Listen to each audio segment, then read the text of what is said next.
most of your assignments implemented? What was that? What have most of your machine learning assignments been like? So a lot of this, it's a mixture between like theory type questions and also like implementing different learning algorithms. Kind of like a little bit of up and down like it. So let's get started. So we're going to talk about the perceptron algorithm today, which is maybe the oldest and the kind of the simplest learning algorithm. I'll mention I need to leave right after class, so I won't have kind of the office hours after class today. I have to talk in front of the grad council about something or other.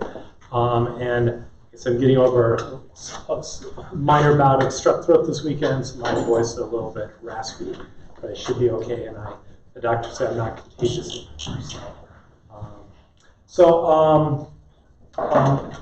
Okay, so we're talking about classification, and so this is where the input is this supervised setting where X is going to be in RD. So these are a set of d-dimensional points.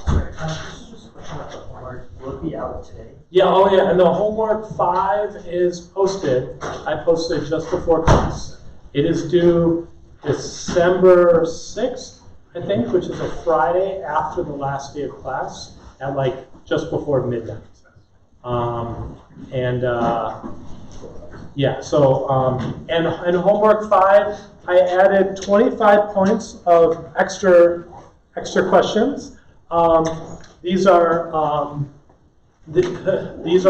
questions. I kind of covered this material in the notorious quiz number 3.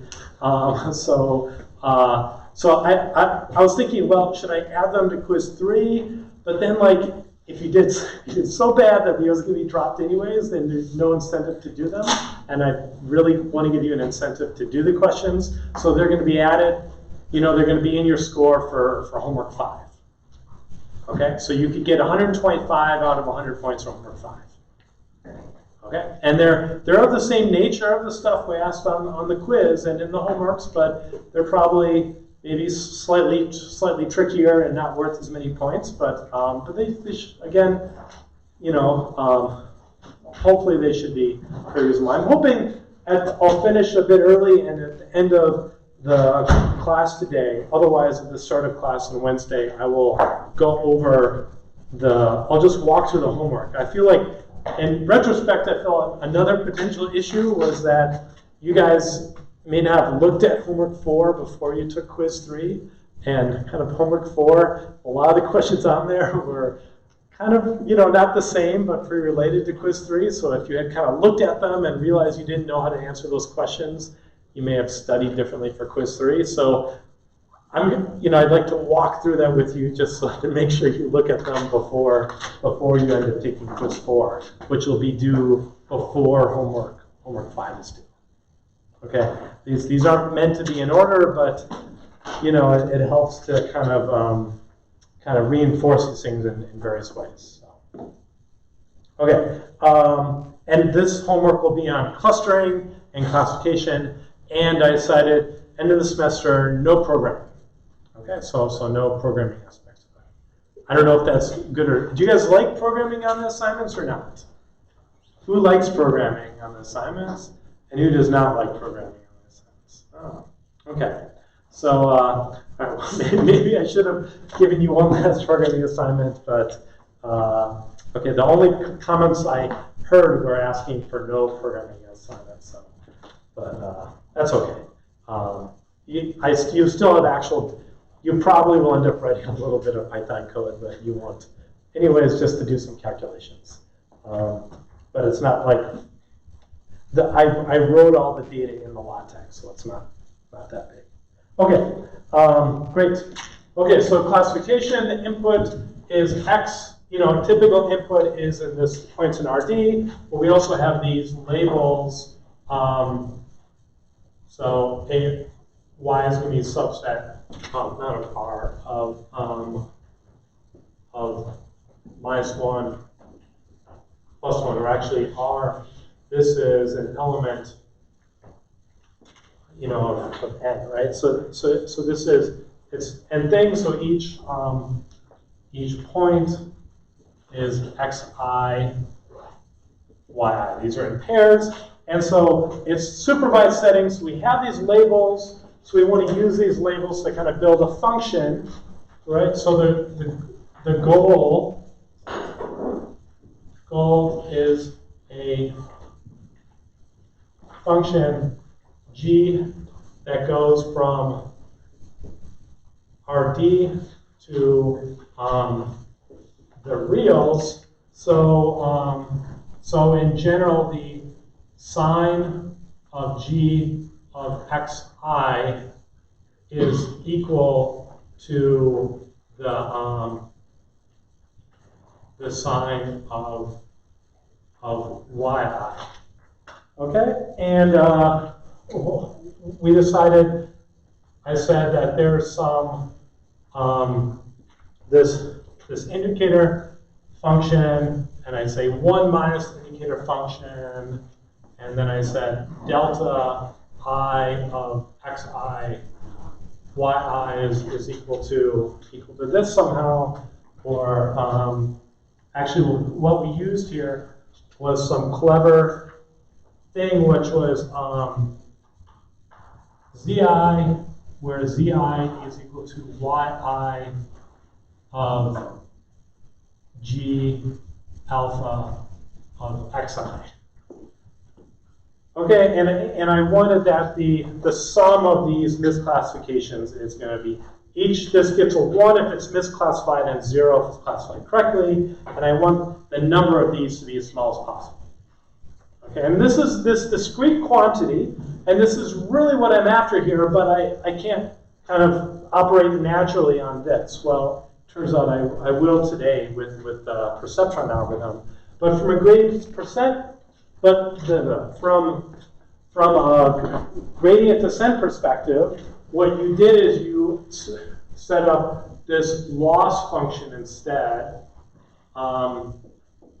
which is going to be, and there's a variety of loss functions we talked about, but it's a function here, which is going to be a proxy for delta I of z, and it's going to be convex and differentiable. Okay, so basically, this is going to be close to 0. If this is close to 0, it's going to be large, around 1, but could be much bigger because it has to be convex if this is a misclassification. Okay, and so then we ended up, so we ended up getting this f of alpha function, which is going to be this loss function, which depends on g of alpha and x, y, right? Where this is equal to sum equals I equals 1 to n of li of yi times g of alpha xi. Okay, so we've gotten to this formulation here. And this is now this f of alpha function that depends on these parameters of g of alpha, and these were inside of and this was a linear separator, so this was a dot product.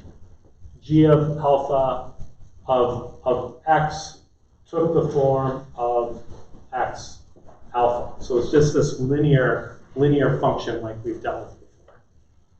Okay, so we've gotten to this, we basically gotten to this point before. Okay, and it's a function, and because these are convex, because the loss functions are convex and they're differentiable, I can run gradient descent on this. Okay, and so this is an algorithm, and this is basically how a lot of machine learning works. They set up some loss function that's decomposable on the data, and I can just evaluate this for every data point for a loss function. I might change this to be a nonlinear function. We'll see Wednesday how to make this to a wide variety of nonlinear function through kernels on Wednesday. And I'll mention next week, Monday, that you can do kind of these neural nets or other things can also be fit into here with much more complex functions in place of here. And there's a wide variety of other stuff that you'll have to take the machine learning class in order to use. Before I move on, there's one other thing I wanted to mention, is that there's often this term added here, which is, what do I call this? So I call this a regularization term. Okay? And I'm just going to kind of mention this concept here now. We're not going to go a lot into it. In the data mining class, we go in depth on these terms inside of when we're doing regression, and they give a lot of nice meaning and intuition there. I think I mentioned them earlier in the semester. And the machine learning class, of course, will go into regularizers as well. And what this does is it kind of biases the coordinates that you find alpha to try and be usually smaller in somehow. Okay, they try gives you like a minimum norm. Usually, this is usually something like an example. This is a scalar term that you have to tune. It might be something like the 2 norm of the alpha coordinates. Okay, and this tends to keep your functions that you're modeling simpler, and they tend to generalize better. Okay, they work better on new data if you add some regularization term. And, okay, but this is a scalar, and this is a modeling, kind of a modeling choice here. How much do I weight the regularization term versus the data term here? And this is kind of like a prior on the data, that it should have a small coefficients, and this is what the data says, right? So from a Bayesian perspective, it's the prior and the likelihood, and there's, L is a loss, but it's kind of like a likelihood too, so L again here, and this is kind of like the prior. Okay, so this, when you do the log likelihood, then you get this additive term kind of like the prior thing here, so it acts like a prior as well, connecting stuff back together. Okay, the important point is, we have these regularizers, we have these extra term here. I don't know what this should be. How do I choose this extra term? In k-means clustering, or in PCA, I have this k and I need to use this ad hoc, kind of this elbow technique to pick it. There wasn't much better way. That's not the case here. We're supervised learning. We have labels. What does that mean we can do? Gradient descent. Well, we can do gradient descent even. Yeah, okay, but that doesn't tell us how to choose this. This goes into this function f. This is part of f. Is the choice of eta. This is a Greek eta, yeah. Can't quite remember the term, but isn't it like where you choose different values and then you it's like the 5k5 I can't remember the term for it though. Where you choose different parameters and then you test it out with those different parameters. Good, good. And how do you test it out? This is one of the big concepts from the class I hope you remember. Cross-validation. Cross-validation, good. Good. It means you can cross-validate. Okay, so I want to choose with cross-validation. Okay, I can hold out some data that I do not put into here. I hold out some data and I train on some training set of data that I use to create this big L function. And then I leave some data left over, some test set, and I evaluate whichever value of eta does best on the test set. And now it's a continuous set of data. It's not just a discrete set of degrees of a polynomial, it's a continuous set. So I probably just have to pick a bunch of values and see how well it works. Or maybe I can kind of, it's not guaranteed to be convex, but I can kind of do pretend it's convex and do some kind of golden section search and so forth, right? But that's and I evaluate using delta, the number of misclassified points. I don't. This is a proxy, right? This is a proxy for how well it does. It's not the right cost function, but I know the right cost function, the number of misclassified points. So I cross-validate with, and I evaluate with this delta function, the number of misclassified points.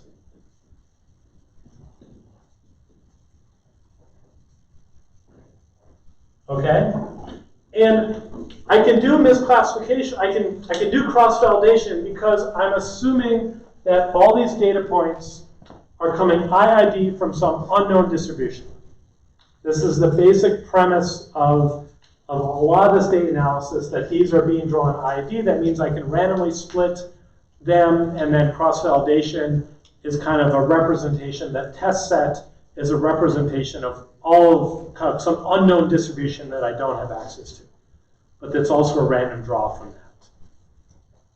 Okay, and otherwise I'm going to just be overfitting some. I can make this model, I can make this very complex, especially with deep nets and other things, or with its polynomial methods, very complex, and it will just, it can, you know, zigzag everywhere and classify all my data correctly, but it won't necessarily generalize well to new data.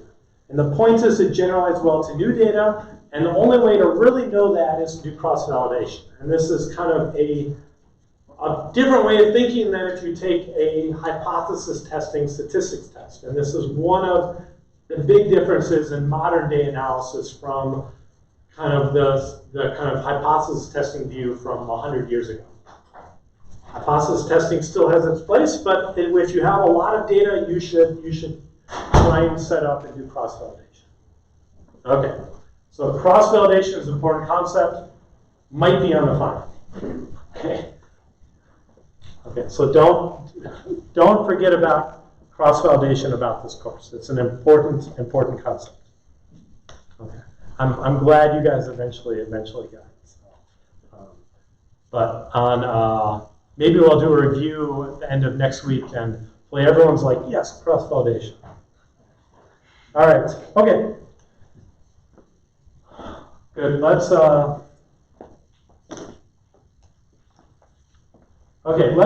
go back to square one here and talk about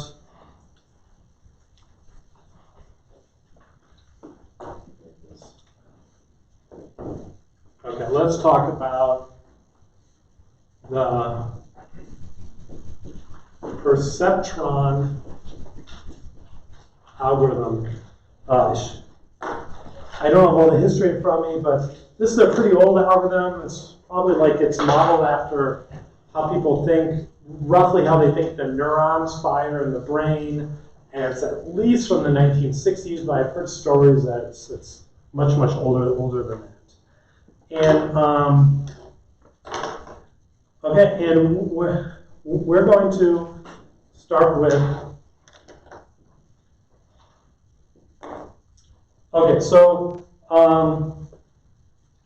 we're going to have our input here, where x is in RD, and y is in -1, +1, and we're going to say our function g of alpha of x is going to be 1, or is alpha 1 x, right? So alpha is now d+1 dimensional, or I can write this as g of wb, and this will be a little bit more intuitive, where I separate the offset. So I'm going to now have, this is a dot product plus b, or this is equal to or b, so I have a small vector. Okay, so now I'm writing the b as the offset and w is the normal direction. So remember, we have this picture here.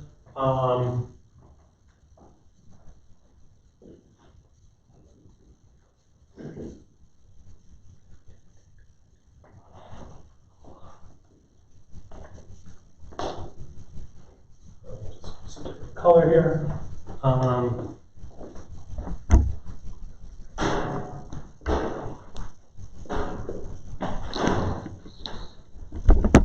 Okay, so I've got positive and negatively labeled points. And the goal is to find a separator here, a linear separator. And this is going to be defined by two terms. There's going to be some normal direction W. So I can take a dot product with this, and this sorts them all along this direction. And there's some zero level set. And so there's implicitly these axes here. And then the distance here, this distance to the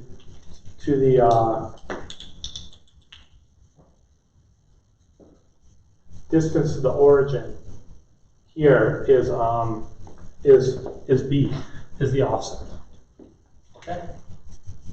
Okay, but to run the perceptron, I want to make some simplifying assumptions, right? It's actually important to say that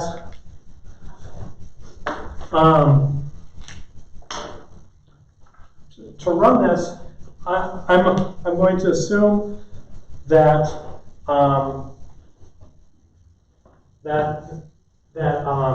b equals to 0. Okay, so I'm going to have three assumptions.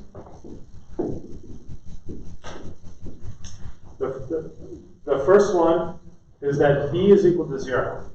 Okay, so the offset is 0. So the classifier goes through the origin. Okay, so all this means is that I need to map x to x plus 1, where or x prime to each xi, which is now 1x. Right, so now this is in RD.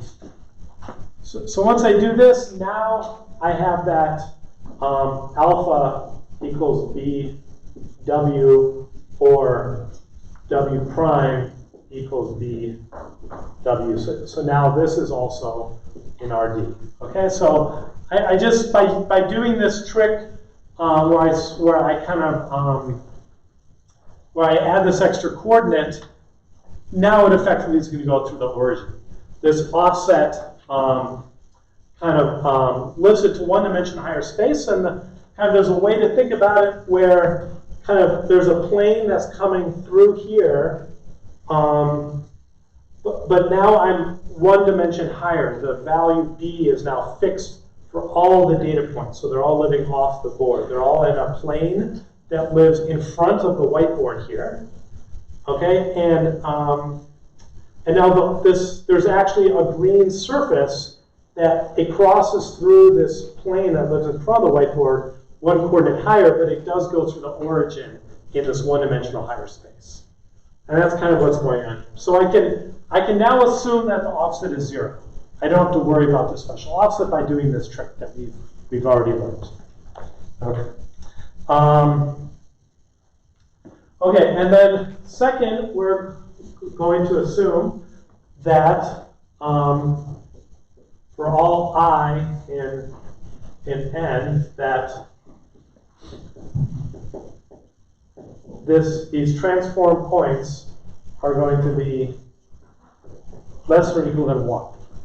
All the points are inside of a unit ball. Okay, so this is again pretty easy to do. I find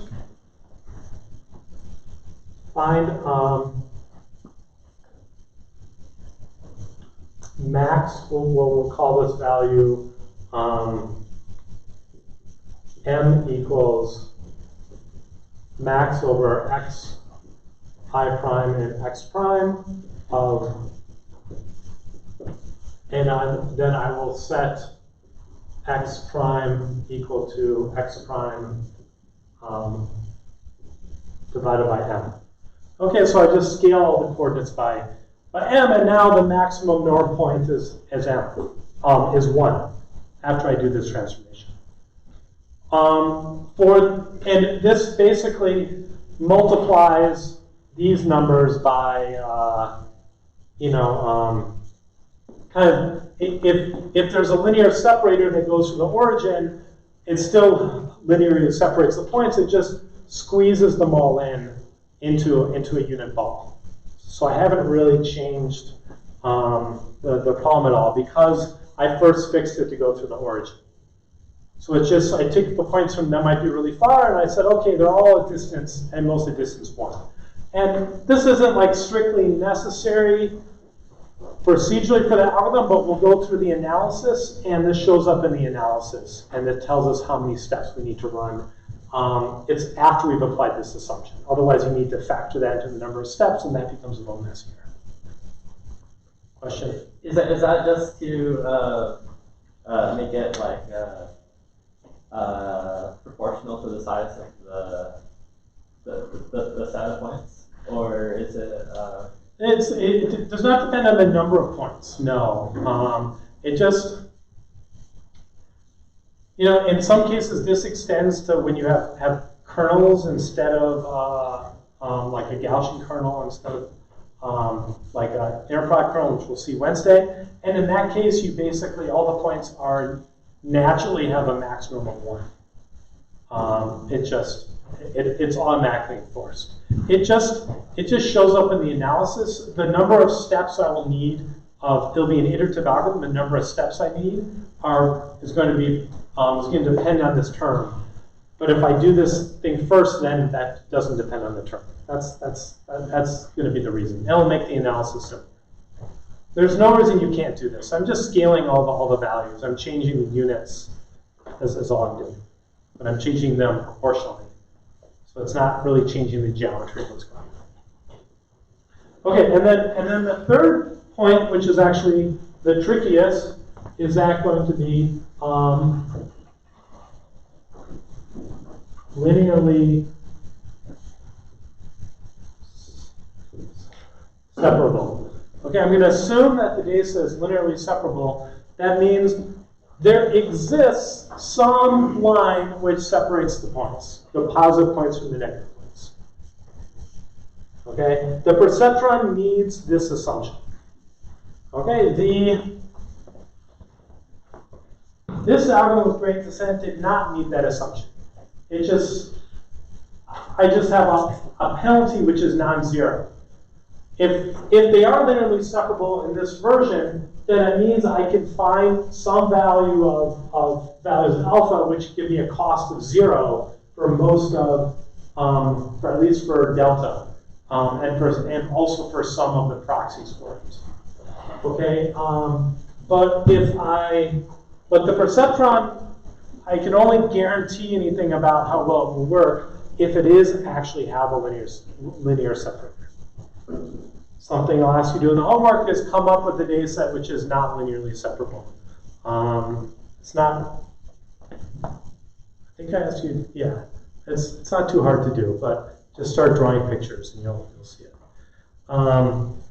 Okay, so, and we don't have, like, these have magic kind of fixes to get around these two issues, goes through the origin, the norm is 1, but this one we just have to assume to run the perceptron. Yeah.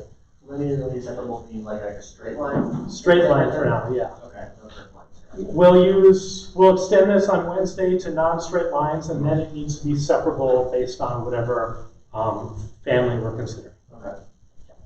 And it should make sense why this is required. You'll see when we analyze it why this is, and that's one of the reasons we'll do the analysis to justify this. Yeah. Is there any way to know if it's linearly separable for like a piece of data? You can run the algorithm, and if it doesn't converge, then it's not linearly separable. Yeah. Yeah. I mean, I think all the ways are. I think the algorithms I'm describing are basically the closest thing that are as good as answers as you're going to get. There's kind of a computational geometry answer to that question as well, which for this class is probably less interesting. But you can run these algorithms, and if they don't converge to what you expect they converge to, then it's not linearly separable. But generally, if you're in a really high-dimensional space, like they'll be linearly separable. So if you're doing like NLP applications and you map to a 10,000 dimensional space, probably no matter what your data is, there's some linear separator. In low-dimensional space, it's not at all guaranteed. Okay, so now the picture, let me redraw this picture a little bit. And then we'll write up the algorithm.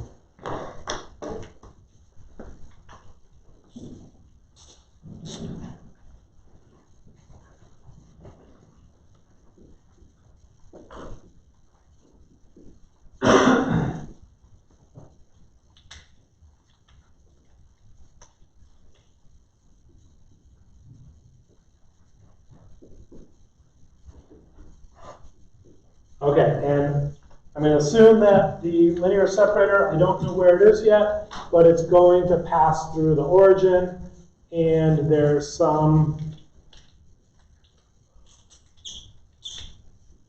ball of radius 1, where this distance is 1.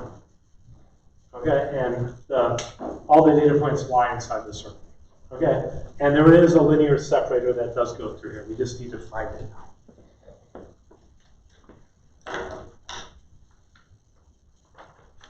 Okay, let me write up the algorithm.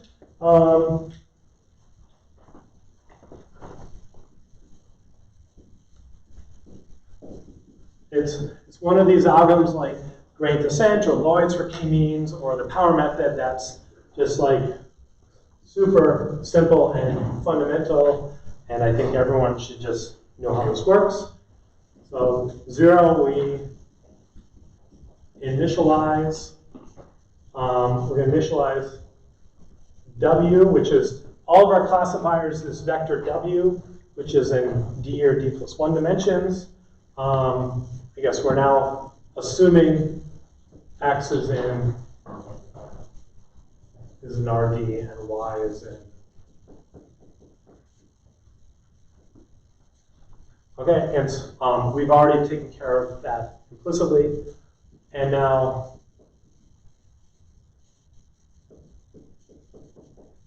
so I'm just going to choose some data point and do this same trick, Wi times xi as the initial vector. Okay, so what am I doing here? Let's do something tricky. Let's pick this point as xi. And now the normal direction, like the direction to this point is here, but I want times yi, and it's negative, so actually this is going to be my initial W here. And that corresponds with classifier, which looks like the purple line, so let me just erase it, which looks like this. So this is my initial classifier. I picked one, so it's not great to start with. Okay? Okay, and then I just have a simple repeat until.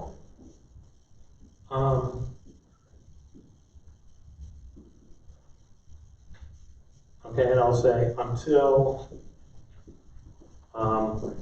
no miss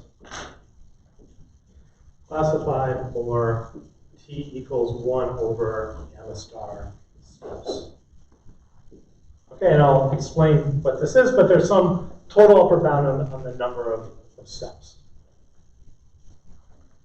Okay, and so now step 1, which is really the only step, is that for any x, I, y, I, which is such that yi is is less than 0, then I'm going to update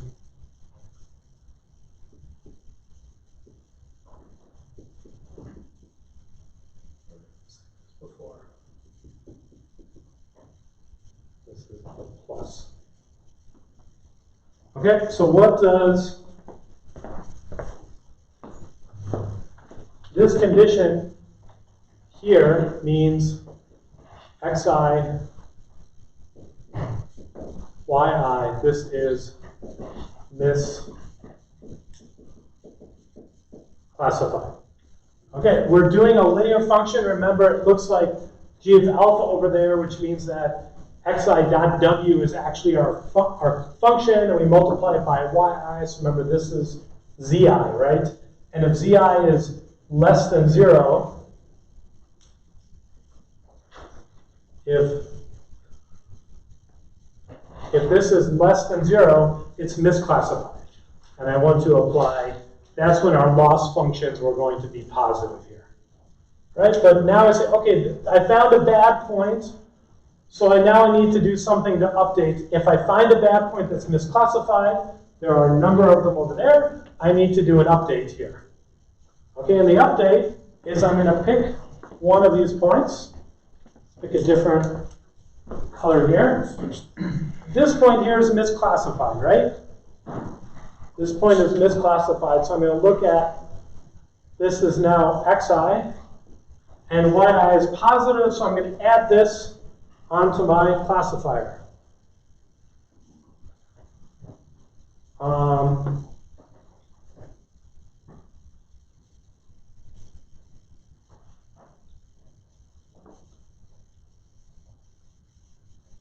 Feel like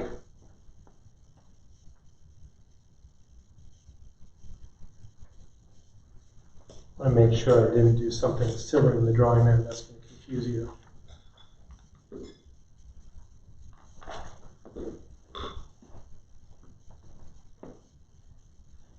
Well, so okay, so now my classifier is going to be here. So now this is W, and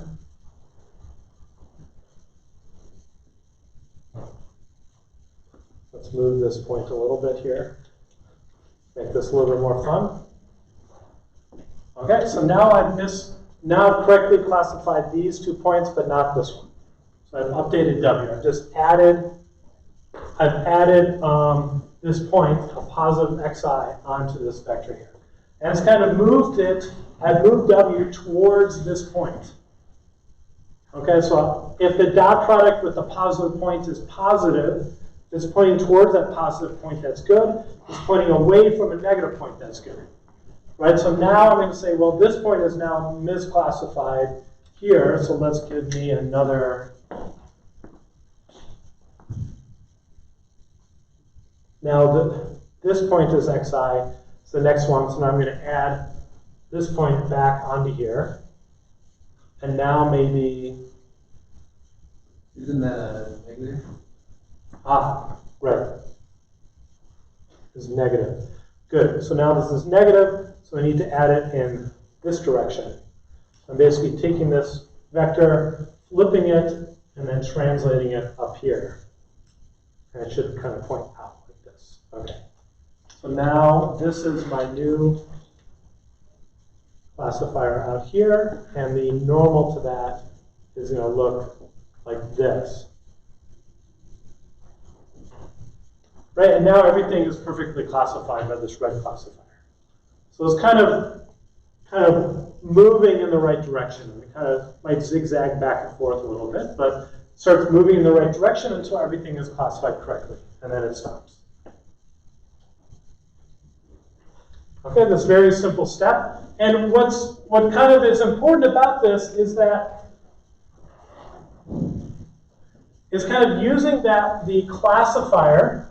So it's kind of this very simple thing. I'm just adding these vectors together. What kind of strangely makes this work is that it's kind of important I'm using a dot product here, because I'm I have one object which is a type classifier, and one object which is kind of a sign times a data point, type data point. These have the same structure with each other. So to add them together, they both have to be vectors of the same length, which kind of implies my classifier needs to look something like a dot product here. This function needs to look like a dot product. The fact that I can both see the classifier as basically a data point, and then I can kind of add two things together is kind of what actually makes this work here. And this is special about kind of using an inner product in this place. So if I didn't kind of this step kind of it adds a classifier plus a data point.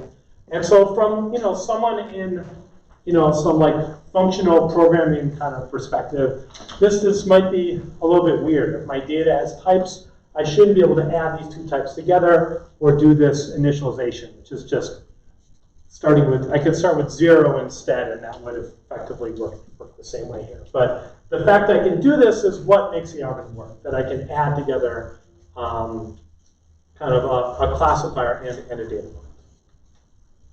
Yeah? It isn't obvious to me that this would converge, even when there is a linear separator. Is there a theorem that like proves that? Yeah, I'm going to go through the proof next. Okay. And it's a few steps, like 3 steps of logic you have to go through, so it's not too bad. But I think it's worth it. It will really kind of explain why this actually works, why I need these conditions, why it only works with linear separability, and it will teach us something about what's called the margin, which is an important concept. Okay, is the algorithm pretty clear? I mean, this is, and then there's a last step to return. Okay, so I'll return a normalized normal at the end. Okay, just for, often you want the normal to be normalized, I guess. Okay, and okay, so I mean, but the algorithm is very, very simple, right? It's one of these very, very simple procedures that kind of magically converges to this problem. It's kind of neat that it actually works. Oh, yep. So just to clarify here, so in step 0 for initialization, the I that we pick just is pretty much irrelevant, it can just be random. Yeah, it can be arbitrary. Yeah, this is.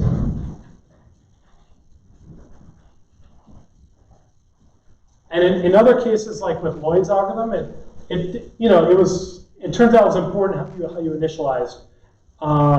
Even in the power method, it turns out it's kind of somewhat important you initialize. Here, it does not matter so much. Yeah, even in kind of advanced versions of this with stronger guarantees, it really doesn't matter so much. And then for like the scale link, where you said right there in the purple, it would still work if you didn't do that. Yeah, it'll still work, but the value t, which is 1 over gamma squared, I haven't defined what gamma squared is. Gamma will change depending on m in some way. So it's just simpler to state. I assume they're normalized. But the algorithm will still work fine. It's just it's less clear how to put a total bound on the number of steps it'll take. Like for Lloyd's algorithm for k-means, I don't really have a bound on the number of steps. Right? For the power method, it kind of converges, but it doesn't really get there. In the perceptron, after that many steps, it will find a linear separator. It will be done. Right? So there's a version of it that converges to the best linear separator, but that's we don't need to do that. Yeah. Why would you use this over the linear classifier the last time? The gradient descent approach. Okay. That's what you're asking. Why would I use it over this? Yeah, because that one didn't have the assumption that b has to equal 0. Oh, well, This assumption is not like a real assumption. It tells you I should pre-process my data by doing this step. That's all it says. The real kicker is this one, though, is the linear separable assumption. The perceptron will only work with this. There are some versions that modify it and kind of do some tricks to kind of get around this. But if you're not sure it's going to be linear separable, you want to use this. The reason I explain this algorithm is one, it's clean and beautiful. I like clean and beautiful algorithms. And two, it'll allow us to kind of, I think, cleanly explain kernel techniques, which will explain kernel SVM, which, again, you can use this framework to solve them, but it's hard to understand them. It's easier to understand with the perceptron as a starting point. And so for explainability, we're going to describe this. It's also going to be more interpretable. This one, and we'll see that again, especially on Wednesday with the kernel versions. There'll be this relates to the support vector machines, and the points you end up picking will be the support vectors, and so those will be useful for interpretation, perhaps. Whereas with this one, it's all very abstract, this complete black box. And one thing, like machine learning has been like really powerful in finding really good classifiers that actually generalize well based on the data you have. But one of the big issues of today is how to deal with good classifiers where you actually know what's going on, because sometimes you don't want a black box. And this is a black box solution. This is less of a black box solution. So I think things like this are going to become back more important again. Now that we're really pushing the limits of how far you can run these black box sort of approaches. And then we want to actually dissect the algorithm and fix it if something's wrong, worry about the data imbalance or these other sort of issues. Yeah, so. Or legal issues. Or legal issues. There aren't any legal issues here. Really, they're trying to get rid of the legal issues through politics instead of actually algorithms or policy. Which is, well, that's at this point beyond my pay grade. Ask Suresh if you have any questions about that. You probably should be, seriously, you should ask. If you don't know Suresh, you have questions about that, you should ask him. He's really into it, so, and I think it's pretty cool. Okay.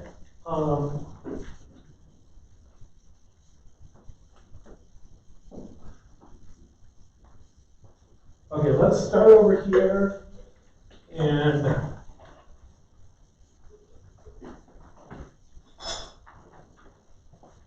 okay, so in order to explain why and how this works, we need to talk about the margin.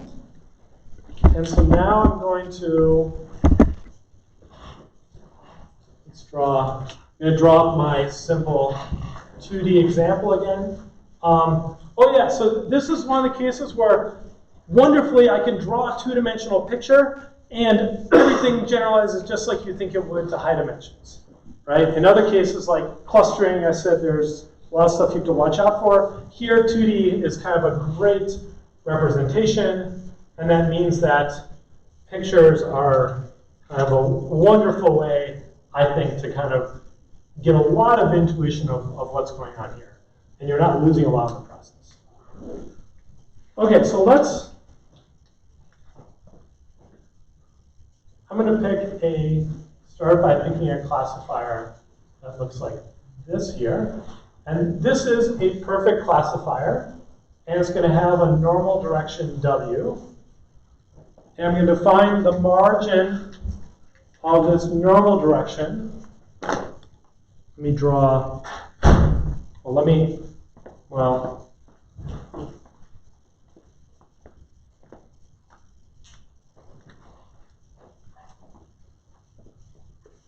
okay,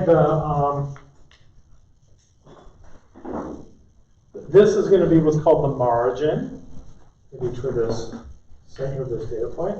It's a little bigger, and this is going to be, the margin is going to be of some WB is going to be the the min of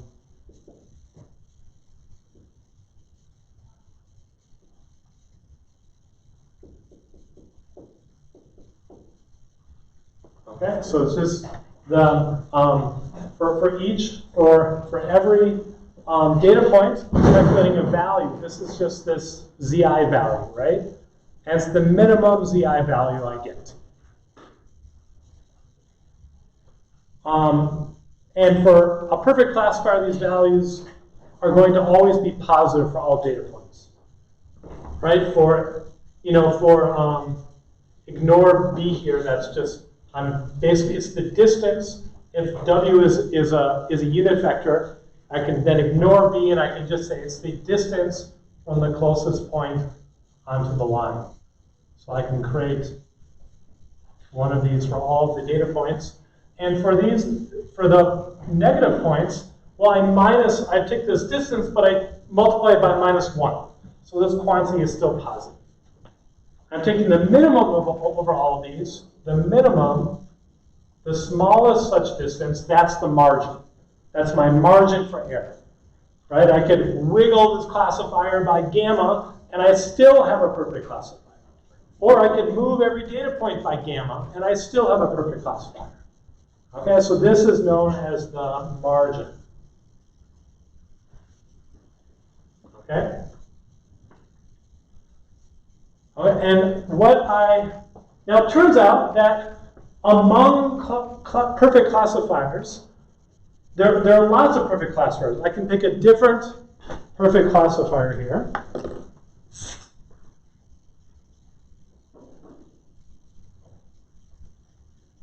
Right? I'm going to call this one W star B star. This is going to have a different normal direction here. Okay, now I'm going to draw the margin for each of these points. Let's do this in pink.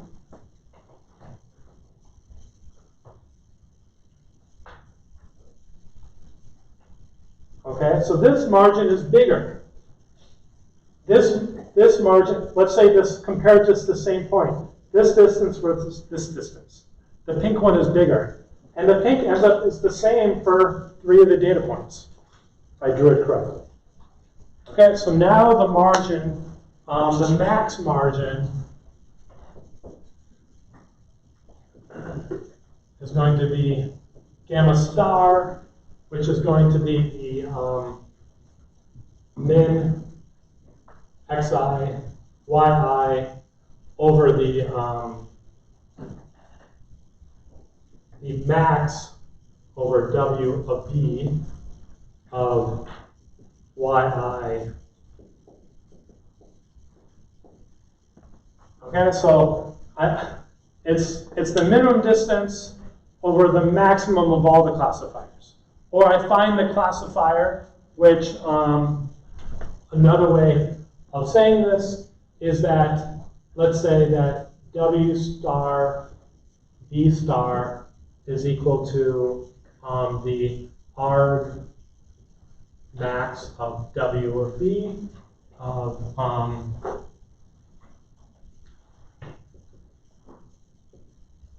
over the min xi yi of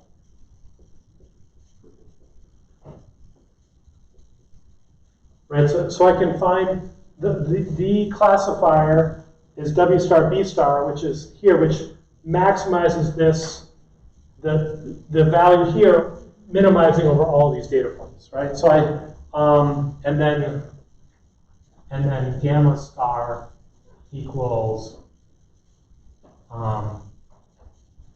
min xi yi of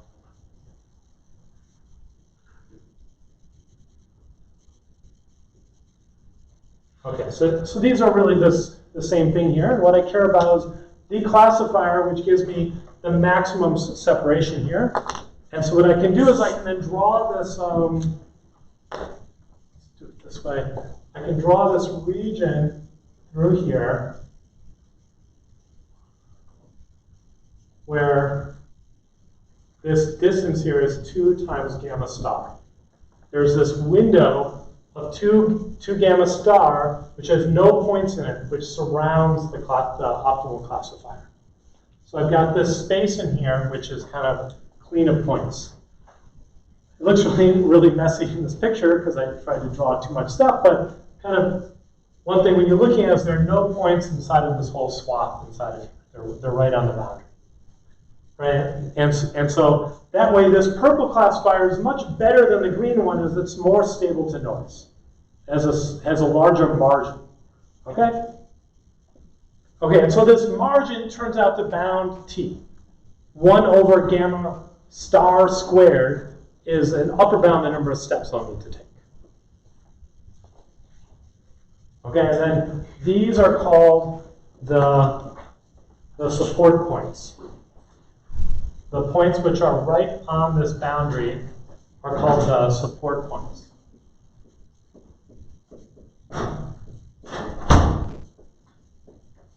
Okay, and we'll talk more about those on Wednesday with support vector machines.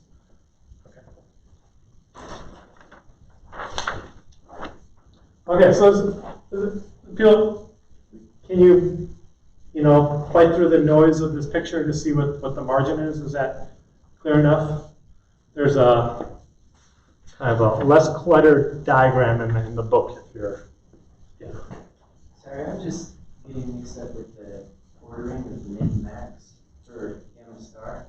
I assume this is wrong, but it feels like if we pick one point, xi, yi, and then we maximize that distance with wb, you could just pick a point and then bring your line clear over here so that that's maximized. And Right. So I have to do it in this order. So in this formulation, is this one you're talking about? no, the one above. The one above. Okay. Yeah. So I want to. Yeah. Maybe that's.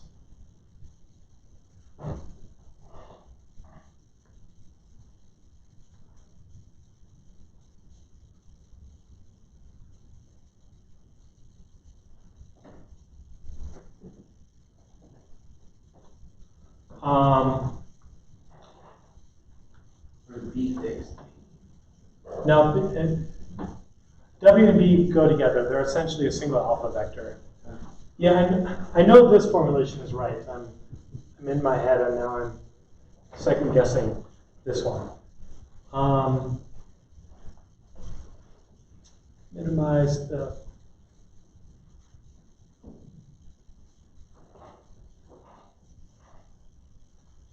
It's possible that you're right. That's why I know in the book I wrote it this way because I'm concerned this was right. And there might be an issue with the order of the operations on that one. Yeah, good. Okay, so let's cross this out. Okay, good.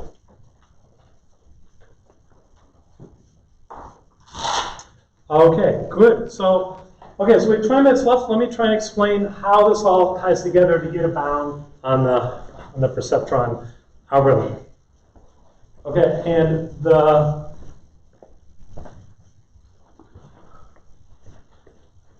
claim is that perceptron terminates in actually 1 over gamma star squared steps. Okay, and so we'll prove this in a few short observations here.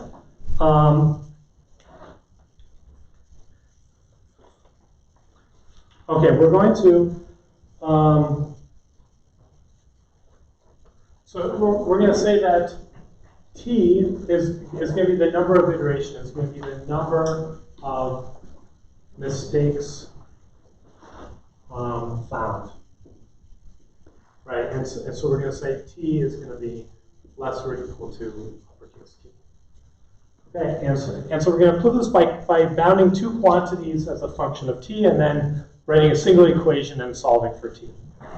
Okay, the two terms are going to be, okay, so w, which is what we are returning, and w star, which is the optimal. Okay, we're also going to, and the second one is going to be the norm of w squared, which is, we'll call it just the dot product itself. Okay, and we're going to compare these two terms. And so the first observation, observation number one, is that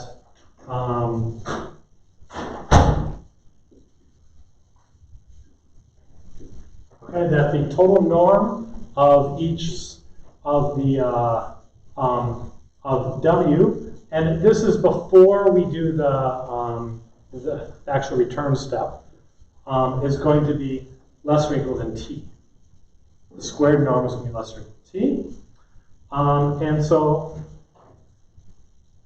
we can see this by doing by induction, and the key step is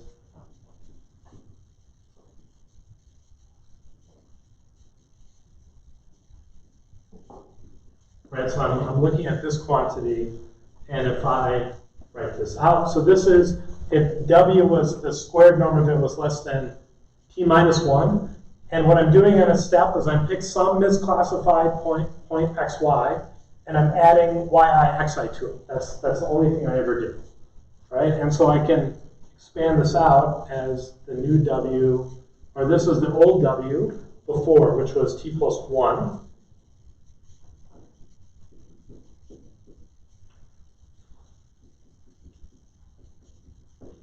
Okay, and then I take these parts and I expand these parts out together, and that's yi squared. If the 1 or minus 1, this is 1, so that's fine, and this is xi dot xi, the norm of xi, plus 2 wi w xi. Okay, so now I can see that this is t minus 1. This is always 1. This term is less than or equal to 1, and this term is less than or equal to 0 because it was misclassified.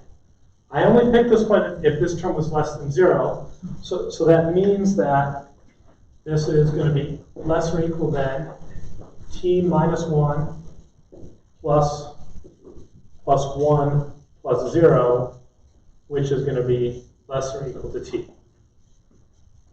Okay, so inductively, this thing starts out of a norm of most 1, and after I have my initialization step, and each step adds a most 1 to the squared norm. And this is why we needed to have this bound here.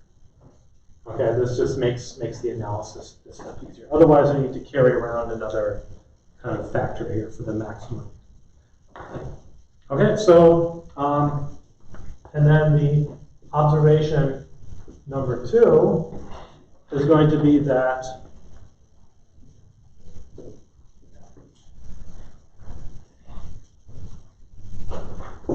if I compare w and w star, that these are going to be greater or equal than t times gamma star. Okay, after t steps. Okay, and again, I can write out now w plus, we're going to do this one inductive step. But now w star is fixed, so this doesn't change. This is the optimal max margin classifier. I've added one thing here, and I expand this out. I still get w star, which I assumed was t minus 1 gamma star beforehand, plus yi xi w star. Okay, so now what do I know about this term? Right, so the first term, this one was at most ti minus 1 gamma star before and after t minus 1 steps. And this guy has to be, well, so with respect to W star, has to be at least gamma star. Everything has, there exists a perfect classifier W star, and this one is the max margin. The max margin is gamma star. That means this value is at least gamma star for every data point. Okay, so that means this is going to be greater or equal to T gamma star after T steps. Okay? Okay, now I just need to put these together. After T steps, I can say that T gamma star is less than or equal to W star, right? That's from the second observation. Here I've flipped the order around. And that this is going to be less or equal to W. Okay, now I'm going to say, I'm going to look at the normalized version in the second part here. Okay, and this term has to be greater. I've kept the left part the same. Times W are the same. And now if I want to maximize the dot product between a vector and any unit vector, this is a unit vector, now this is a unit vector, it's always going to be the one where they're pointing the same direction. So this one's always bigger. Right? But this is going to be exactly equal to just the norm of W, not the norm of W squared. Okay, remember, W times W is the norm of W squared, but I've divided through by the norm of W. So I get the norm of W back for this term here.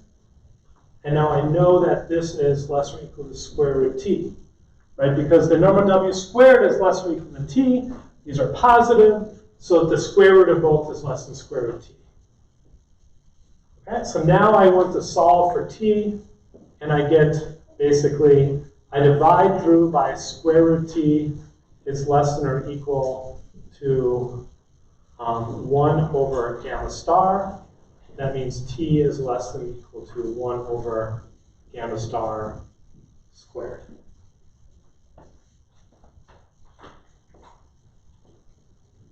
Okay, so that means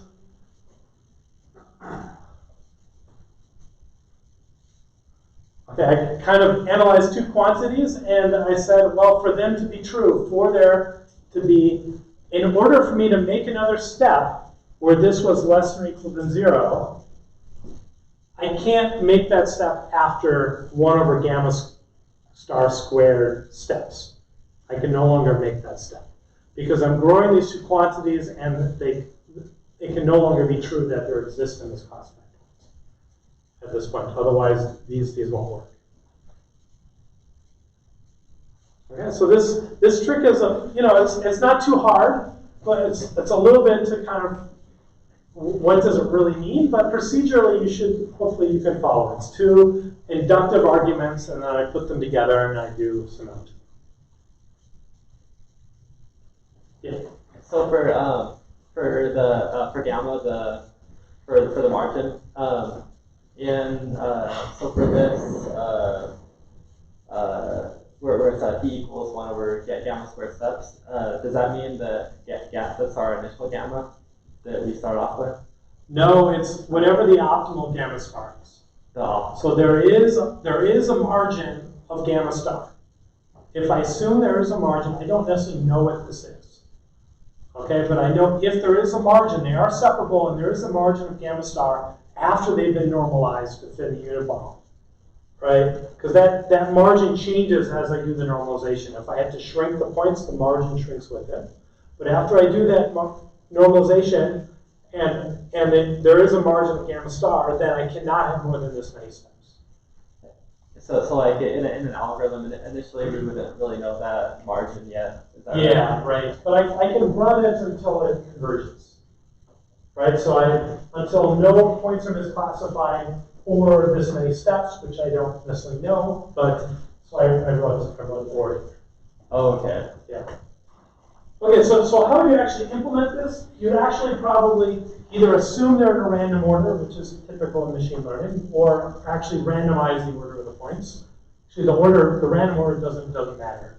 And then I repeat through, and I keep track of, and I just cycle through them and check if they're misclassified.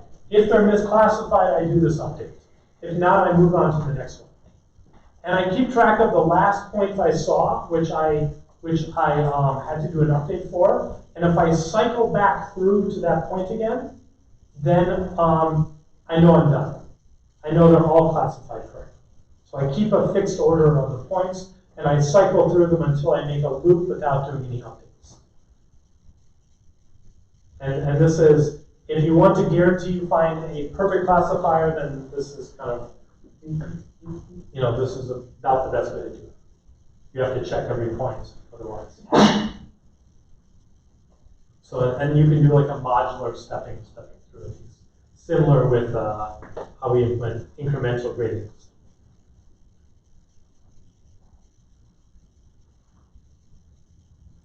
Yep. So I don't know if it's the problem with other classifiers as well, but it seems like if you have basically like you could have like a suboptimal classifier for this, but they're all classified correctly. Like clearly they're linked. I can get the green one instead of the purple one. Exactly. Yeah. So is there nothing? I guess you really don't have any guarantee that you're going to get one of those, or is there a way around that, or? Yeah, okay, so if you want to run this to get a near optimal classifier, and that you want the margin to be almost as good as possible, then what you can do, it turns out, is you replace finding any misclassified point to find the most misclassified point at this step. And I think you run it, I think the bound is 1 over epsilon times 1 over gamma squared steps. And then you guarantee the margin will be within a 1 minus epsilon factor of the max margin. Okay, so you can do that, but then I can't just, I have to basically do a full cycle through to find the most misclassified point every step. If I just run this, and so then I don't even need it to be misclassified to do an update. After I find a perfect classifier, I can find the least well-classified point, and I can keep doing updates with that for more steps. So even after this green one, I can say, well, this one is what's determining the margin. I'm going to do an update with this point. And if after enough iterations more, say if you want to get within 10%, I need to do another factor 10 more steps, then I will get guaranteed to get near the optimal margin. It'll probably work faster than that, but that's what guarantees you get. You're basically like picking the yi times the dot of xiw. You're basically finding the minimum. The minimum of that. And then updating that. Yeah, and that minimum might be positive, right? Because otherwise I'll just stop, right? Correct. I'll stop there anyways. Good question. And so there's this kind of line apart of machine learning, which are these large margin methods where you assume that the margin is large. And in that case, these algorithms actually converge really quickly, and they work pretty well. And you want to find a large margin and so forth. So in very high dimensional settings, there's lots of flexibility with the dimensions, and you can often assume they're linearly and separable, and that there is going to be a pretty decent margin, and these approaches will work pretty well. It's a similar reason, though, to why kind of stochastic gradient descent works pretty well. Picking a random point is a proxy for this as well. And that's, in a sense, similar to what it's doing. Another quick question on Yeah. that. If people ever so in this algorithm right here, you're basically taking a single point. You would by taking like 5 points and then taking the least one of that. Would that help your algorithm, or does it not? Oh, doing like a batch, a min batch or something like that. It's possible. I don't know the answer to that question. It seems like it might only help like at the end, right? Like when you get closer at the Yeah. end, then that's the only time. Yeah, and it's kind of a mix between the two things I told you about always taking the absolute minimum versus any one. It's kind of cuts in the middle someplace. And you know, I don't know if in practice it's any better. I don't know if you can prove anything better, but it definitely could be the case. I would not be surprised if there was a paper written on it, but there might not be. Maybe no one's looked at it. You know, it's a big world out there. Okay, I'm going to walk through the homework. I think this will be kind of worthwhile to do just for the last 5 minutes of the class. And as I mentioned was my goal in this lecture.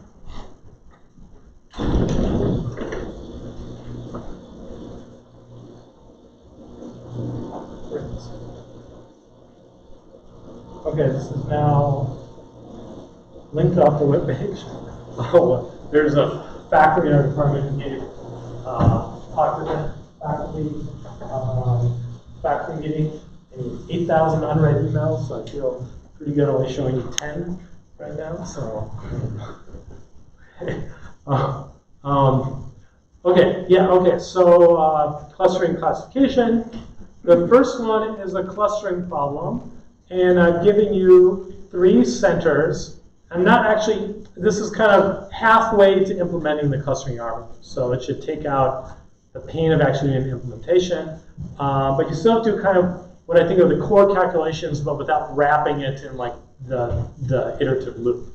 So I'm giving you these 3 centers and 5 data points here, okay? I recommend you draw a picture. I always recommend you draw a picture or 2, okay? And the first thing I ask you to do is to do this assignment function. Find the, find the closest point. So assign it to a site. Okay? And then I said, now let's do this with the mixture of Gaussians version of it.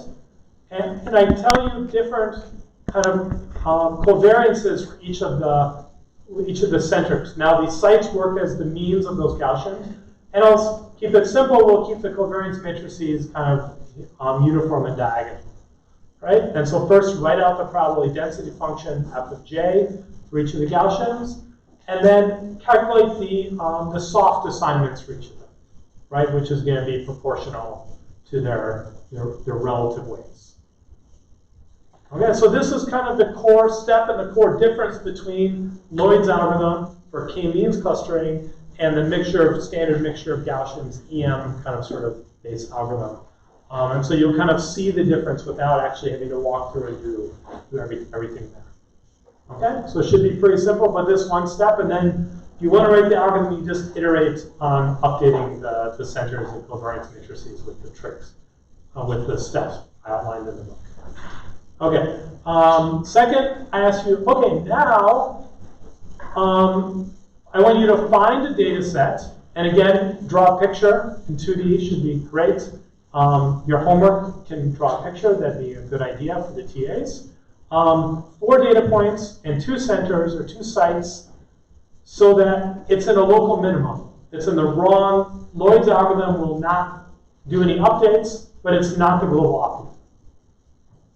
Okay? I've asked a version of this before with 5 points and 3 centers. I think this one is actually should be pretty simple. 4 sites and 2 centers. Okay. Okay, and then we're into the classification. So I'm going to ask you to look at a kind of a different sort of goal. Instead of this delta, which is the number of misclassified points, I changed this kind of to this lambda, uppercase lambda, with this this uncertainty zone misclassification. And so that means now if I'm within a distance 2 of the margin, I'm going to give it a penalty of 1/2. I don't like that so much. If it's misclassified by more than 2, that's a full point of misclassified. If it's in there on either side of the margin, that's kind of bad. 1/2 bad. Okay? And then if it's classified by more than 2, I'd say that's pretty good. It gives a penalty of 0. Okay, so now I want you to come up with a new loss function. So I want you to explain this in terms of zi, so this is kind of halfway there. Right, so rewrite this in terms of zi and maybe draw a picture. And then come up with a new proxy loss function, like we showed a bunch, but show one that's should be convex, should have a derivative for all z, and I want it to be greater than lambda z for all values of z as well. Don't make it like too much greater, okay? I'm not going to tell you exactly how much greater, but try and have it so it's just above lambda z, but is always at least greater than it. Okay, and so this will be a good proxy for the loss function. And then we can run classification with this goal instead of delta. Okay, so that helps you understanding of loss functions and how to think about this. And then finally, I want you to construct a point set that is not linearly separable. We may, or I don't think we did an example yet. Okay, but you can do this. Provide a picture. Explain what would happen if you ran the perceptron with a linear classifier on this data set. Don't allow a fixed or bound on T. What will happen? Right? We kind of touched on that today. And then describe another algorithm in the kind of within the chapters of the book, which provide an acceptable linear classifier for this set. Okay. So this is the what if it's not linearly separable case for a perceptron? What do we do? Okay, so that should, those should be fun questions, and they touch on the main parts. And then for these I have one question on regression, and again, I want you to talk about kind of look at the decomposable loss functions and have a lot. I'm going to ask you to do polynomial regression of degree 2, but with data points that are in each data point's in 2 dimensions, right? So you don't need to write as a dot product, but this dot product would be some expansion that we haven't really done before, okay? And then I want you to write it out, the gradient for a single point, or actually for the batch version, starting with a single point, right? And it should do the trick where this term is part of the expression, part of the solution. So again, there's the simple form for this. It includes this. I'm telling you what form I want. It should include this in it. And it should be pretty simple, but I just want you to work this out. Okay, and then there are some SVD questions.